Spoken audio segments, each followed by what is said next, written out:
Bismillah, assalamu alaikum warahmatullahi wabarakatuh. Obboleeyyan kiyyaa ilmaan Oromoo akkam jirtan fayyaa keessanii baga jiraattan bakka jirtanitti Rabbi si wajji haa jiraatu. Yaada fi muraada keessan isinii haa guutu, amrii jabaattee hunda isinii haa laaffisu. Inshaallah har'allee viidiyoo gabaabduu waa'ee gaafii keessanii fi fedhii keessan irratti hundaa'ee isiniif qopheessuufiin jira. Rabbina haa gargaaru inshaallah.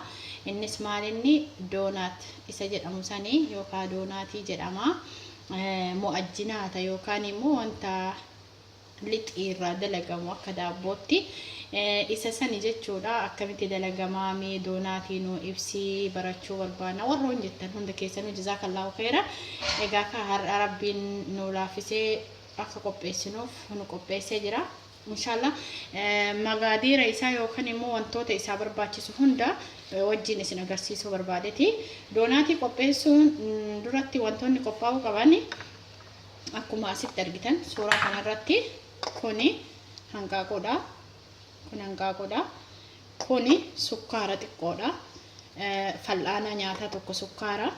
Fal'aana nyaataa tokko sukkaara. Kuni asitti soogidda yookaan ashaboodha. Kuni soogidda. Kuni kaameraadha yookaan irshoo. Kunis packing powder jedhama. Akkuma kaameraa akka laafuuf akka bokokuuf yookaan akka ispoonjiititti haalan laafu keessi isaa taasisa jechuudha inshaallah. Kun asitti akkuma argitan aannan burcuqqoo tokko nu barbaachisa. Akkuma hojii keessaniiti. Kuni bishaanis nu barbaachisa jechuudha. Asitti argitan zayituuna ani meeshaatti naqadha waan ta'eef zayituuna. Kun zayituuna jechuudha. Feetan isin zayitii nyaatallee fayyadamuu dandeettanii garuu fayyummaa kennaaf zayituunni waan caaluuf jecha zayituuna fayyadama. Asitti ka argitan harceedha. Harceen akkuma markaan isaa akkuma biyyoota garagara keessa jirrutti markaan isaa garagara yoo ta'es isa kana jechuudha harceeni. Amma gara hojiitti seenna inshaallah. Meeshaa qopheeffannaa. Bismillah.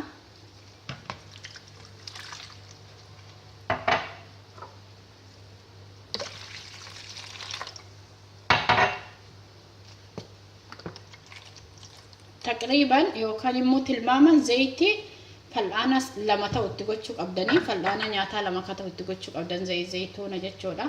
Kana meeshaalee isinitti agarsiisedha. Itti naqaa.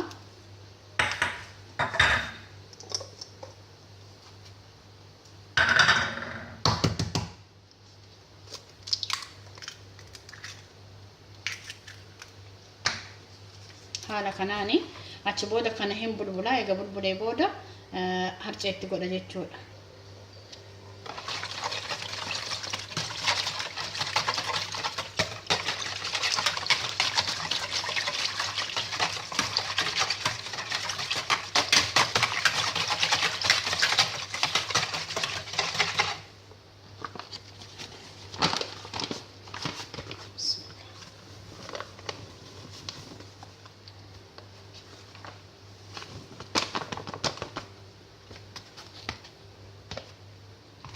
Sukkuuma achi booda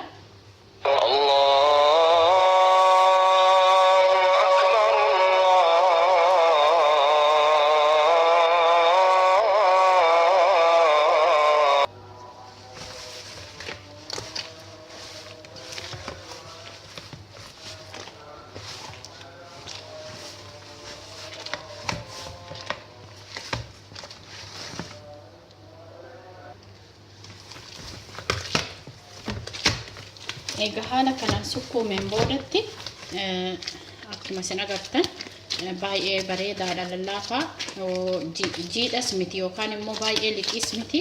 Haala kanaan egaa sukkuumneen booda waan akkanaa kana qopheeffannee akka dafee nu bukaa'uuf jecha meeshaa akkanaa kana keessa keennaa jechuudha. Zayita itti goona xiqqeessine zayita zayituuna yookaan zayita aadiis haa ta'u as keessa haala kanaan gooneti.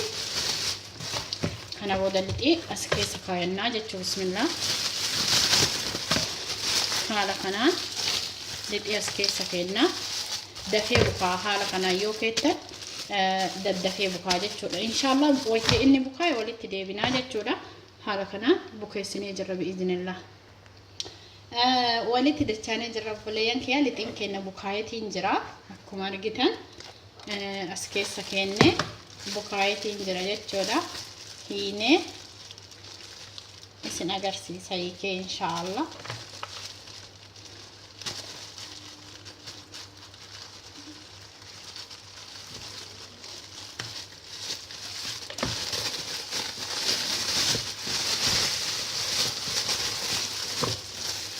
haala kanaan bukaayee jira jechuudha maashaallah. Kunoo haala isin argitan kana baay'ee haala nama gammachiisan bukaayeetiin jira. Amma gara hojii deemna. Hedduu namatti tola. Fooliin isaa hedduu urgaa jechuudha. Inshaallah hojii yeroo dalagu walitti dhufna bi'iznillah. Obboleeyyan kiyya kanatti lixiin nu bukaayeetiin jira. Amma gara dalaguutti deemna. Doonaata dalaguu fi meeshaalee warri qabdan meeshaatti fayyadamuu qabdanii keessattuu meeshaa saayizii baasu akkanaa kana jechuun meeshaan doonaati.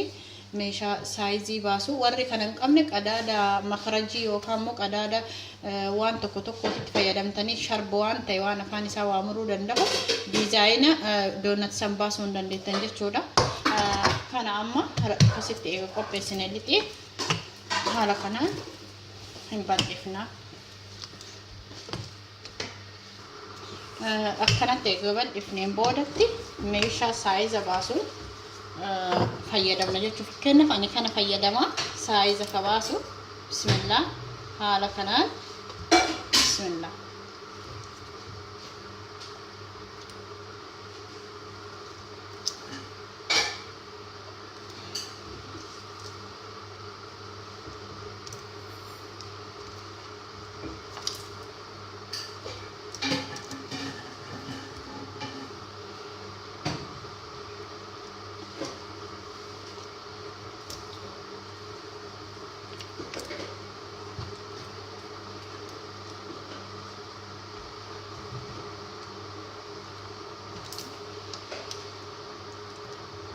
Haala kanaan saayiza baasa. Achi booda kana keessaa fuudha. Doonaatiin addatti hafa jechuudha. Haala argitan kana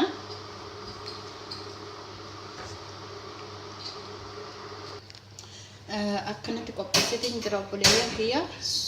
Yeroo bilcheessus isin agarsiisa. Turtiin keessan na wajjin haa ta'u. Egaa obboleeyyan kiyya haala kanaan qopheessee amma gara bilcheessuutti deema inshaallah. Bismillah.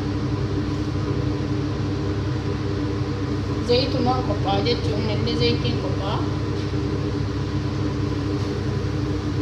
Haala kanaan zayitidha. Inshaallah. Akka bilchaatee walitti dachaana.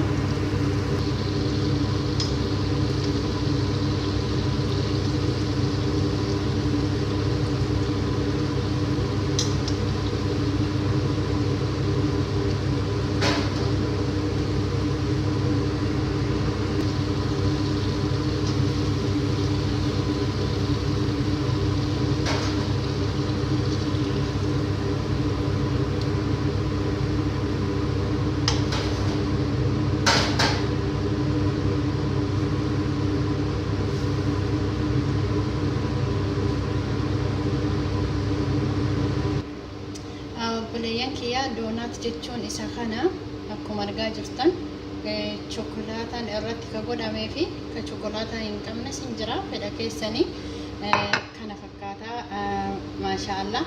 Dalaydanii akka nyaattan abdii guddaa qabaa obboleeyyan kiyya. Kun kana jira keessi isaa hedduu namatti tola. Dalagadhaa nyaadhaa isiniin jaa inshaallah. Bil'aafiyaa kana gayaa isin yaa ta'u.